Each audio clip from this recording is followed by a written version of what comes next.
तुम हो ज्ञानी ज्ञान के दाता, मुनि गुरुवर को करके प्रणाम गाऊं मैं सुबह शाम। पुलक सागर एक नाम इस देश के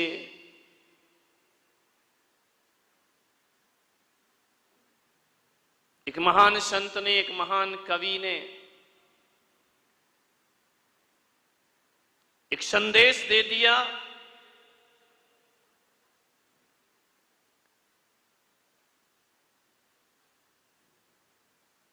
तुलसी मीठे वचन ते सुख उपजत चहु और, वशीकरण एक मंत्र है तज दे वचन कठोर।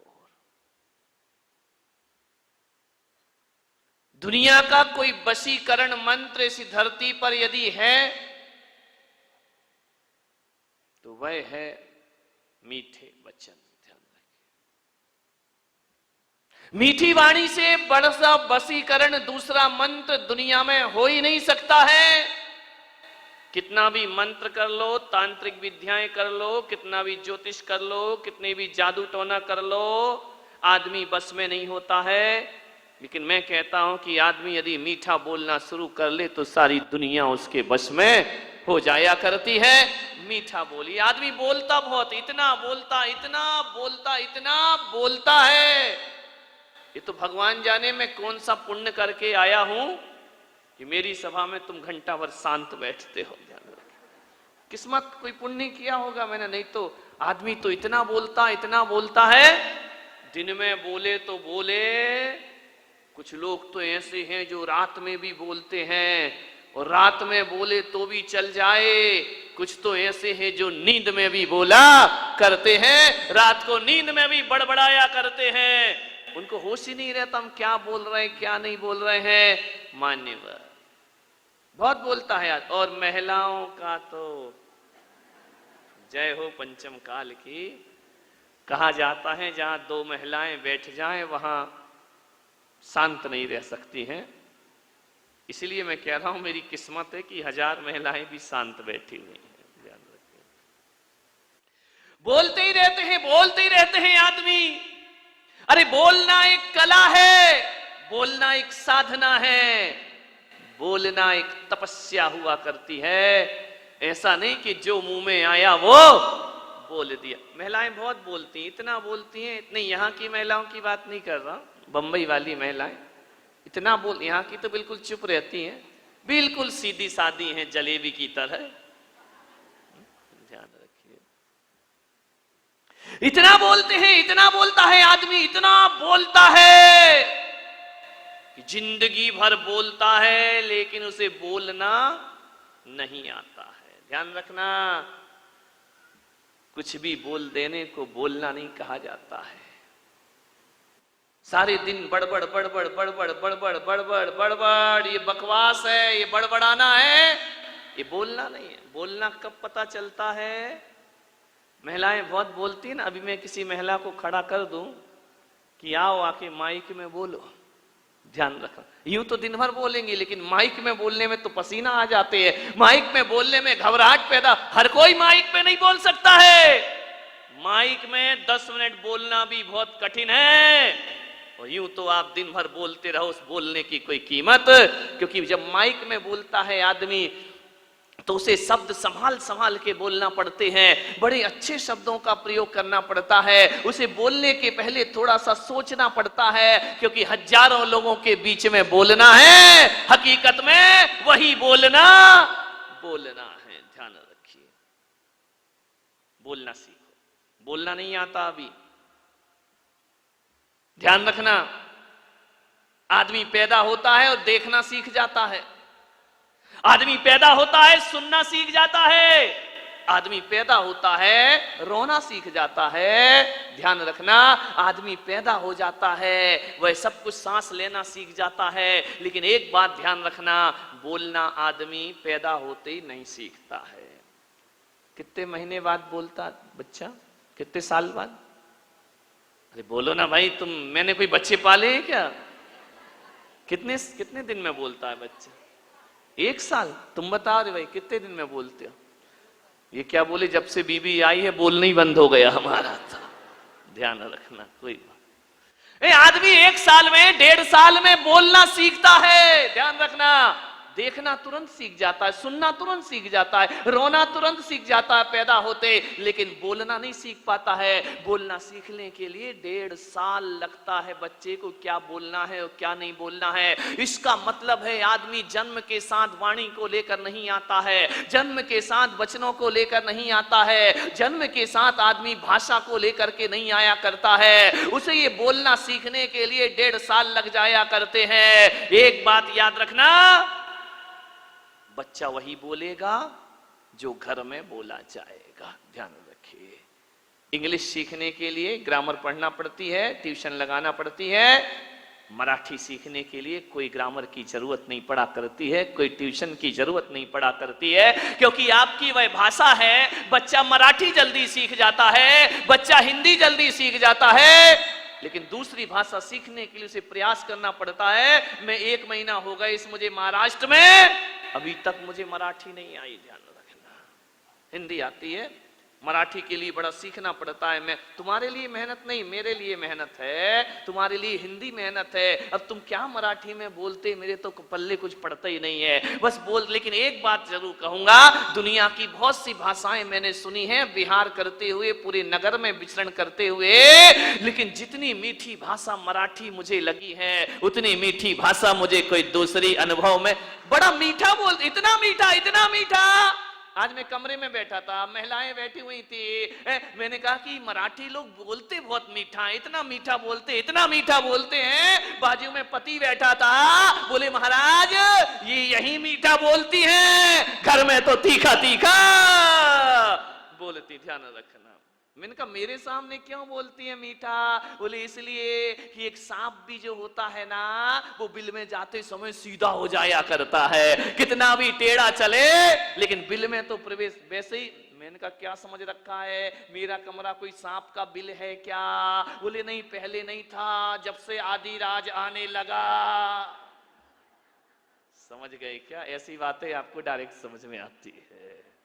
मान मीठा बोलो, कम बोलो, कम बोलो, बहुत कम बोलो।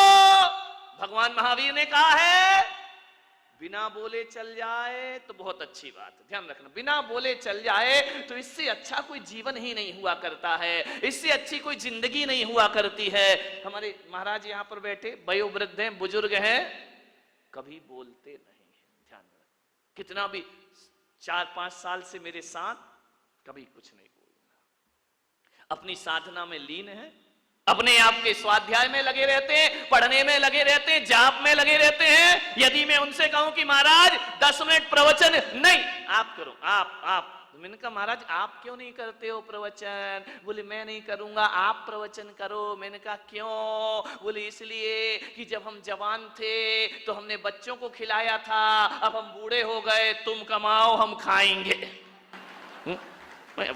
बच्चों का काम है कि बुजुर्गों को बिठाल के खिलाओ सब। बोले मुझे कोई मेहनत तुम करो, मजे हम लेंगे। ध्यान रखिए, विचार करना है आपको। मीठा बोलो, बहुत कम बोलो, काम का बोलो। आदमी काम का नहीं बोलता है, बोलता तो बहुत है, इतना बोलता है, लेकिन काम का एक भी नहीं बोला करता है। आपसे मैं निवेदन करता हूं कि जिंदगी में 99% बातें ऐसी होती हैं जिनका जवाब देना कोई जरूरी नहीं हुआ करता है, लेकिन आदमी फालतू की बातों का जवाब देते रहता है, बेवजह बोलते रहता है।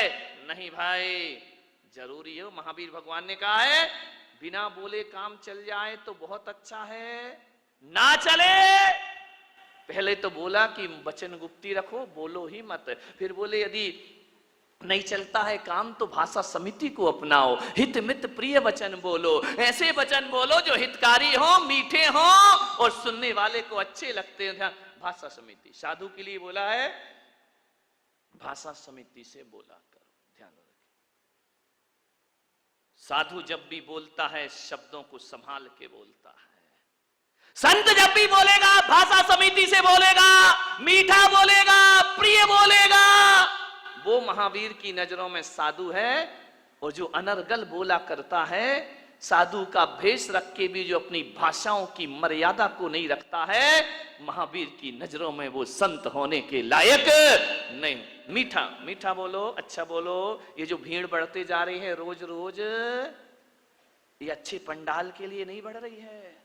अच्छा मंच लगा है इसलिए पब्लिक नहीं है, पब्लिक को कोई मतलब नहीं, तुम कुछ भी लगा दो ना, अच्छे मंच के लिए बढ़ रही है। ये भीड़ जो पब्लिक दिनों दिन बढ़ते जा रही है, ये अच्छे खूबसूरत पंडाल के लिए नहीं बढ़ रही है, यहाँ की व्यवस्था और स्वागत सत्कार के लिए नहीं बढ़ रही है। ये भीड़ अगर बढ़ रही है तो संतों के मीठे वचन सुनने के लिए लोग यहाँ पर क्या क्या मिल। जैनों की सभा में कुछ नहीं मिलता मेरे भाई।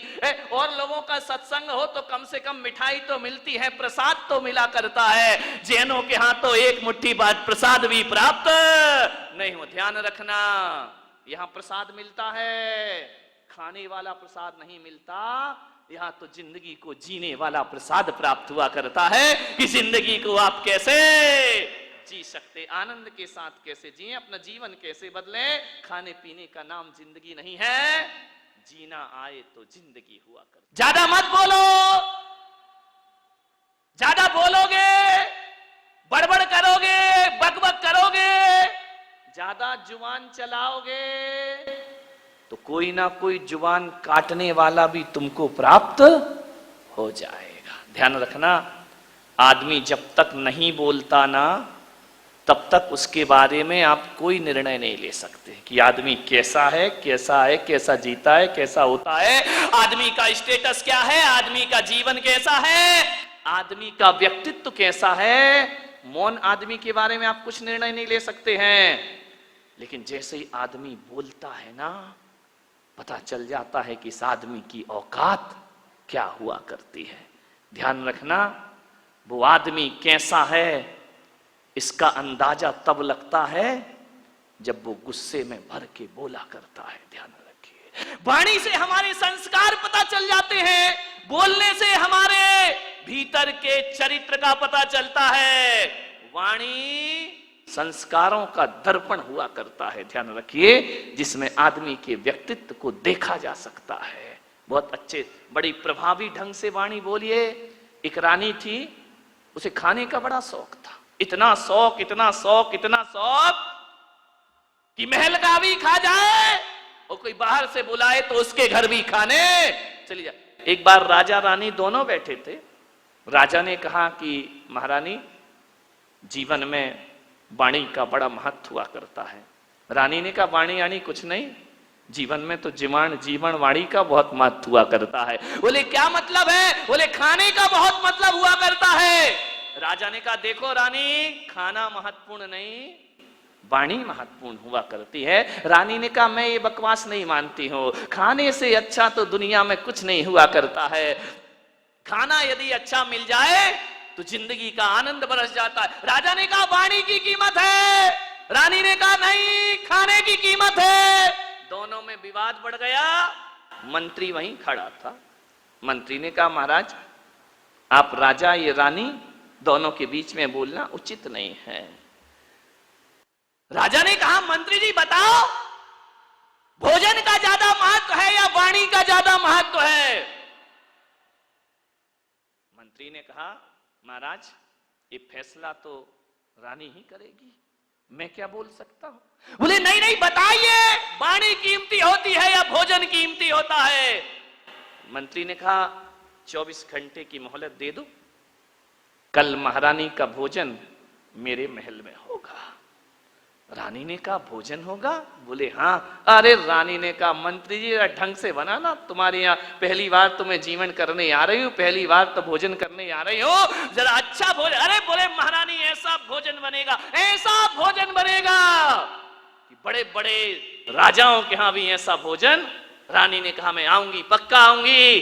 भोजन सुन के तो रानी फोने तैयार हो जाती थी। मंत्री ने बुलाया, 56 भोग बनाए, रसगुल्ला, गुलाब जामुन, चमचम, जलेबी, पानी पूरी। कौन बोला हमारे मुंह में पानी आ रहा? महाराज, अभी खा लेना घर जाके, शांति रखो। हर तरह का आइटम बनाया। इंडियन भोजन बना, चाइनीज बना, अमेरिकन बना। अरे रानी ने कहा इतना सारा, बोले मजा आ गया, इतनी मिठाइयां, इतना भोजन, इतना बना के रखे आइटम। रानी ने कहा वाह मंत्री, तुमने तो गजब कर दिया, क्या खुशबू आ रही है तुम्हारी भोजनशाला में, क्या आनंद, मन गदगद हो रहा है। मंत्री ने कहा महारानी भोजन करो, आज करिए, स्वीकार करिए। रानी ने कहा बिल्कुल। हाथ धोए रानी ने और खाना शुरू हुआ। अरे ये मिठाई है, मजा आ गया मंत्री जी, क्या मिठाई बनाई है, ये नमकीन खाओ महारानी। नमकीन खाया, बोले मजा आ गया। तुम्हारे यहाँ क्या बोलते हैं नमकीन? फरसाण है ना, फरसाण, उससे ही तो परेशान है सब, ध्यान रखिए। बोले लो महारानी खाइए, खाते गई खाते गई खाते गई। ऐसा भोजन उंगलियां चाट चाट के खा गई पूरे रानी। रानी ने कहा मंत्री जी गजब कर दिया तुमने तो।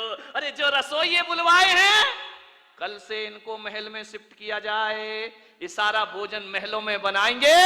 ऐसा भोजन तो मैंने अपनी जिंदगी में कभी किया नहीं। मंत्री ने कहा रानी जी और लीजिए। बोले नहीं नहीं बस अब तो पेट भर गया। बोले नहीं नहीं थोड़ा और ले लीजिए, कल का कोई भरोसा नहीं। परोसा और दिया। रानी खाते गई खाते गई। मंत्री ने आखिरी में पूछा महारानी भोजन कैसा लगा? अरे मंत्री क्या बात करते हो, अपने गले का हार निकाला, 9 लाख का हार मंत्री के हाथ में रख दिया। आज तो जिंदगी की बहारें आ गई, क्या भोजन कराया तुमने। रानी जी थोड़ा सा और ले लो। अरे नहीं नहीं बस अब तो फुल हो गया। अरे रानी और ले लो, इतना सा। बोले भोजन तो बड़ा स्वादिष्ट है यार तेरा, लेकिन मैं करूं क्या, मेरा पेट बहुत छोटा है। अरे बोले रानी जी एक तो और ले लीजिए। जबरदस्ती उसने चमचम रसमलाई, बोले एक ले लीजिए, लास्ट में एक। रानी बोली अब नहीं अब नहीं। मंत्री बोला खा लो रानी, कभी अपने बाप के घर में ऐसा भोजन खाया है तुमने? रानी ने कहा कि बाप के घर में? फेंक दी थाली, अपनी औकात में रहे मंत्री।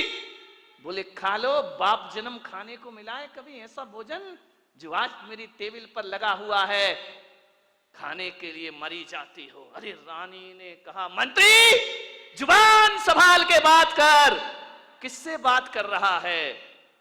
बोले सब जानता हूं मैं। प्रसारण पुण्यार्जक परिवार जिन शरणम तीर्थ धाम के परम संरक्षक संघपति श्री प्रदीप मामा, प्रतिभा मामी, भोपाल। गुरु तुम हो ज्ञान